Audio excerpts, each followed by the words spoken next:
कर्म तीन प्रकार के हैं। कर्म एक तो सत्कर्म है जो आत्माओं को पुण्य की ओर ले जाता है, आत्माओं को नर से नारायण मतलब आत्मा से परमात्मा बनाता है, जीव से शिव बनाता है। और दूसरा है विकर्म। विकर्म माना पाप। जब आत्मा बहुत पाप करती है तो मरते वक्त वो आत्मा की दुर्गति होती है, वो आत्मा असुर वृत्ति वाली बन जाती है और वो असुर लोक में जाती है, माना नरक में जाती है। उसके कर्मों के हिसाब किताब से दूसरे जन्मों में आत्मा की शक्ति कम हो जाने से वो जानवर भी बन सकता है। 84 जन्म के चक्कर में पड़ जाती है, 84 लाख योनि के चक्कर में पड़ जाती है।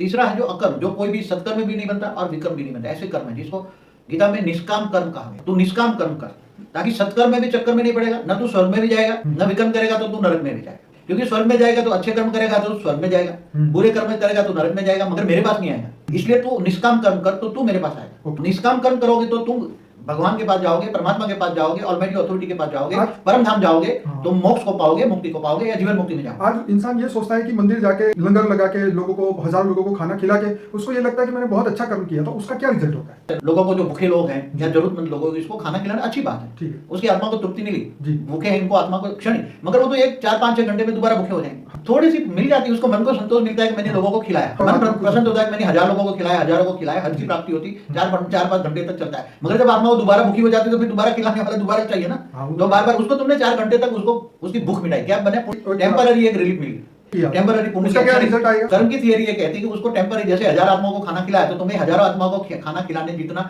पुण्य प्राप्त होगा तो तुम्हें इतना स्थूल में इतनी प्राप्ति होगी, स्थूल चीजों में, चाहे धन मिलेगा इतना, जितना धन तुमने लगाया इतना धन मिलेगा तुम्हें। ये हज की बात है। अच्छा, ये अच्छा कर्म किया मगर हज की बात है। मगर अगर वही धन, अगर तुम ज्ञान मार्ग में चलाओ, लंगर चलाते हो, हर महीने लाख रुपया खर्च करते हो, साल में कई लोग 10 लाख 20 लाख खर्च करते हैं, अगर वही धन तुम लोगों को आत्मा को आत्म प्राप्ति के लिए कराते हैं, आत्म ज्ञान के पीछे खर्च करता है, वही धन अगर आत्मा लोगों को आत्मा को जगाने के लिए करता है, आत्मा की ज्ञान देता है, आत्मा से परमात्मा को मिलाने के लिए धन का उपयोग होता है, तो जो आत्मा का दिया जलता है, आत्मा का दिया जलने से तुम करोड़ों लोगों को आत्म ज्ञान देते हो, तो तुम आत्म ज्ञान तुम्हारे आत्मा का उद्धार करते हो। ठीक है, धन तो वही है, मगर धंधे तुम्हें कहाँ लगाए?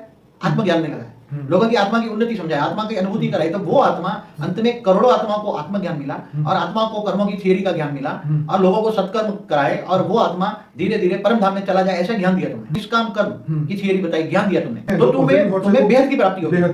वो हद की प्राप्ति क्षणिक प्राप्ति है, वो ये तुम्हें बेहद की प्राप्ति। तुमने करोड़ों आत्माओं को कर्म की थ्योरी बताया और निष्काम कर्म की थ्योरी बताया, तो वो आत्मा को, करोड़ों आत्माओं को आत्मा से परम आत्मा बनाया। क्या बनाया? परम परम परम आत्मा बन गए और वो कहां चली गई? परम धाम। तो तुमने करोड़ों आत्माओं को परम धाम भेजने का काम किया, तो वो बेहद की प्राप्ति है। तो वो आत्मज्ञान करा के अगर वो मोक्ष की स्थिति में जाती है वो आत्मा, तो उसका जो पुण्य है उसको मिलता है उस आत्मा को जिसने ज्ञान दिया।